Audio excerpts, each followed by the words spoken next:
बिस्मिल्लाहिर्रहमानिर्रहीम। अस्सलाम वालेकुम। जैकब न्यूज़ सां मां आहियां आबिद अली मंगरियो। पेश आहिनि हिन वक्त जूं हेडलाइंस। जैकबाबाद में वधीक 2 ॼणनि जी कोरोना टेस्ट हाकारी अची वई। तादाद 68 थी वियो।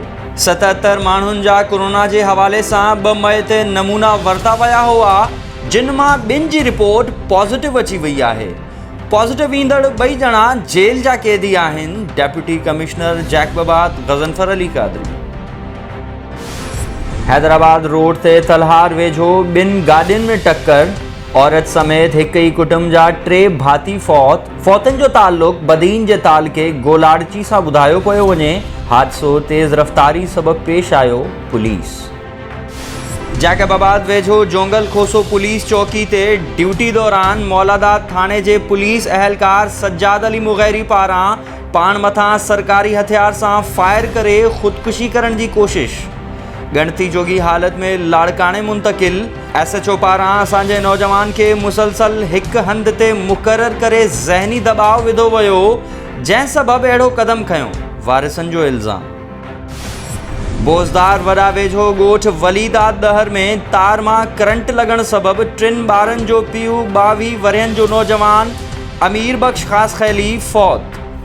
लाश घर पहुचण ते घर भातियुनि में कोहराम मची वियो। शिकारपुर जे न्यू फौजदारी थाने जी हद निम खबड़ मोड़ ते फायरिंग। नौजवान वज़ीर संजराणी क़तल, औरत सख्त ज़ख्मी। इब्तदाई जांच मूजिब वाक़ियो कारें जो लॻे थो। नौजवान मौके ते ई फौत थी वियो आहे, जॾहिं त औरत सख्त ज़ख्मी आहे। जवाबदार फरार आहिनि। खेनि जल्द गिरफ़्तार कयो वेंदो।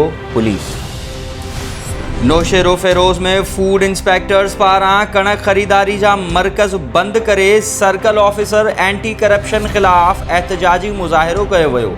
सर्कल ऑफिसर पारां कणक जी फ़ी बोरी ते 10 रुपया रिश्वत तलब कई पई वञे।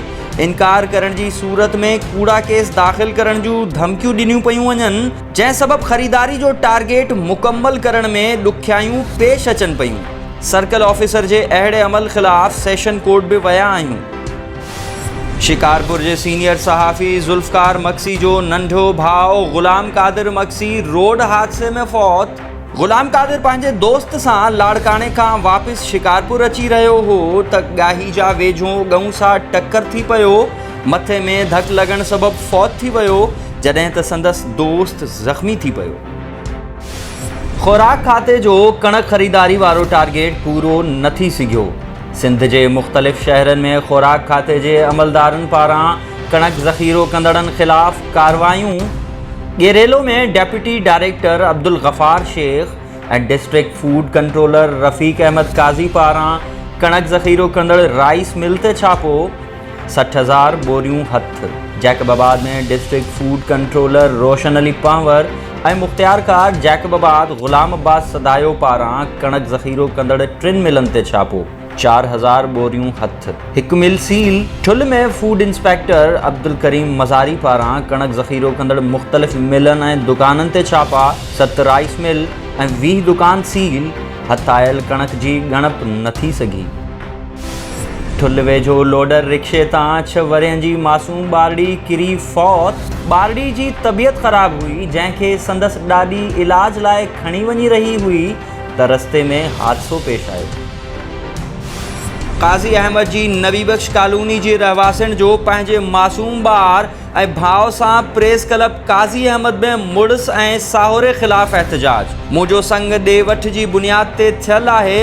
हाणे मुंहिंजे भाइरनि पारां संग घुरण ते मूंखे मुड़ुस ऐं साहुरे पारां तशद्दुद कयो पियो वञे। मसमात वज़ीरां खोसो जी प्रेस कॉन्फ्रेंस। ठुल में लॉकडाउन जी ख़िलाफ़ वर्ज़ी करण ते केतिराई शहरी गिरफ़्तार। SSP जी सख़्त हिदायतुनि ते ठुल में लॉकडाउन खे बरक़रार रखियो वेंदो। Incharge fighter 1 Abdul Latif Abro.